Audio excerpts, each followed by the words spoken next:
Welcome back. Today we are diving deep into Python's multiprocessing module. If you have ever run a Python script that processes heavy data or complex calculations and noticed it is only using a tiny fraction of your computer's power, this tutorial is for you.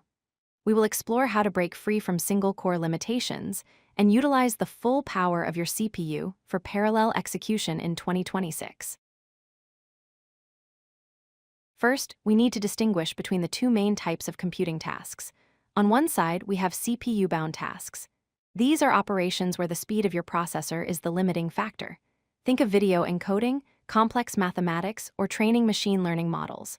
On the other side, we have I/O-bound tasks, like downloading files or querying a database, where the program spends most of its time waiting. Multiprocessing is specifically designed to speed up CPU-bound tasks. You might wonder, why not just use threads?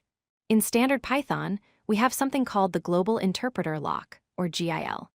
This lock ensures that only one thread executes Python bytecode at a time within a single process. So, even if you spawn 10 threads to do math on a 10-core processor, the GIL forces them to run one by one, giving you zero performance gain for CPU-heavy work. This is where the multiprocessing module comes in to save the day. Instead of creating threads within the same process, it spawns entirely new processes. Each new process gets its own instance of the Python interpreter, its own memory space, and crucially, its own GIL. Because they are separate, they can run simultaneously on different CPU cores, achieving true parallelism. Let's look at the syntax. We import the multiprocessing module. We define a function representing our heavy task.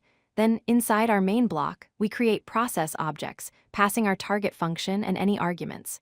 We call start to begin execution and join to wait for them to finish.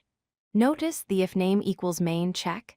That is absolutely critical, especially on Windows, to prevent your program from recursively spawning processes until it crashes. Manually creating processes is fine for 2 or 3 tasks, but what if you have 1,000? That is where the pool class shines. It creates a pool of worker processes, usually equal to the number of CPU cores you have. You can then use methods like map to distribute a list of data across these workers automatically. It handles the scheduling and results retrieval for you, making your code much cleaner. Here is a quick comparison to help you choose. Multithreading shares memory and is lightweight, making it perfect for waiting on networks or files. Multiprocessing has separate memory and higher startup overhead, but it is the only way to bypass the GIL for heavy computation. If your fans aren't spinning and your CPU isn't at 100% during a heavy task, you probably need multiprocessing. There is a catch, though. Because processes do not share memory, you cannot just modify a global variable and expect other processes to see it. To share data, you have to use special communication channels like queues or pipes. Python handles the complex serialization, or pickling, of data to send it between these memory spaces, which can add some overhead. To wrap up, remember these points. First, verify your task is actually CPU-bound. Second, understand that creating processes takes time, so it is best for longer tasks. Third, always protect your entry point with the main guard. And finally, prefer using the pool object for most use cases to keep your code simple and readable. That is it for multiprocessing. Go forth and crush those calculations.